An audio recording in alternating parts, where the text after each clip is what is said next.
بسم اللہ الرحمن الرحیم۔ السلام علیکم دوستو، خاندان غزنویہ کا حکمران سلطان مودود غزنوی جب اپنے باپ کے قاتلوں کو موت کے گھاٹ اتار چکا تو اس نے اس مقام پر جہاں سے کامیابی نصیب ہوئی تھی ایک شہر آباد کیا اور ایک سرائے تعمیر کی۔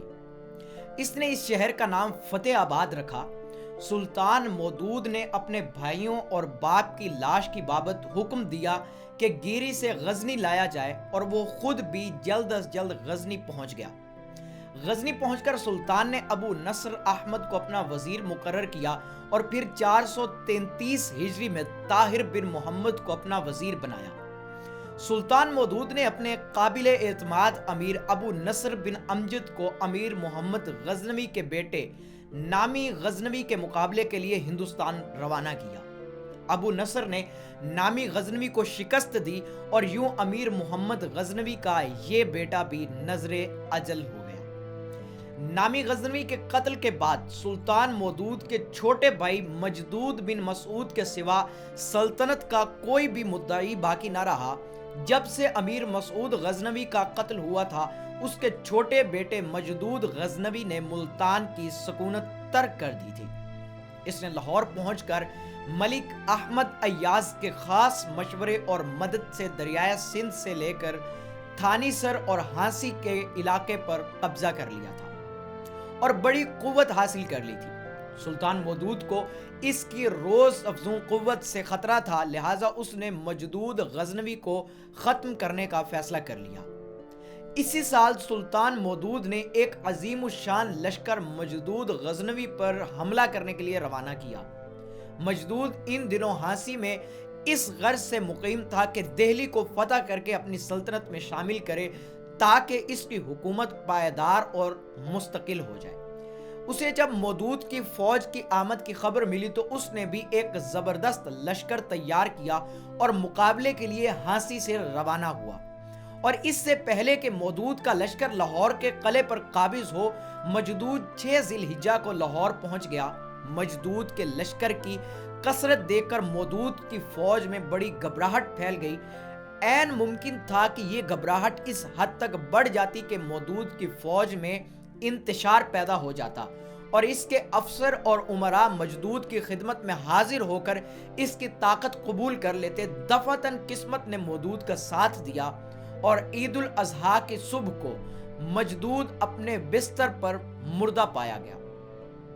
مجدود کی اس ناگہانی موت کا کوئی ظاہری سبب معلوم نہ ہو سکا اور سوائے قضائے خداوندی کے مجدود کے انتقال کے تھوڑے دنوں بعد ملک ایاز احمد نے بھی داعی اجل کو لبیک کہا اور اس طرح مجدود کے تمام مقبوضات بغیر کسی روک ٹوک کے مودود کے قبضے میں آ گئے۔ مودود کی طاقت اس حد تک بڑھ گئی تھی کہ اس سے خوف زدہ ہو کر ماوراء النہر کے حکمرانوں نے بھی مودود کی اطاعت قبول کر لی۔ باوجود اس کے کہ مودود کی قوت اور حکومت نے بہت ترقی کی، لیکن سلجوکیوں نے اپنی روش سے انحراف نہ کیا۔ مودود نے اس قوم سے بھائی چارہ پیدا کرنے کی بہت کوشش کی، یہاں تک کہ ان کے سردار جعفر بیگ کی لڑکی سے شادی بھی کی، لیکن یہ ہنگامہ پرور طبقہ ہمیشہ مودود کی مخالفت کرتا رہا۔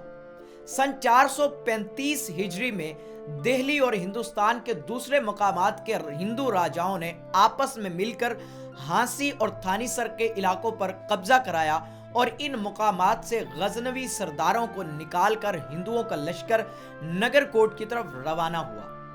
نگر کوٹ پہنچ کر ہندوؤں نے قلعے کا محاصرہ کر لیا اور یہ محاصرہ 4 ماہ تک مسلسل جاری رہا۔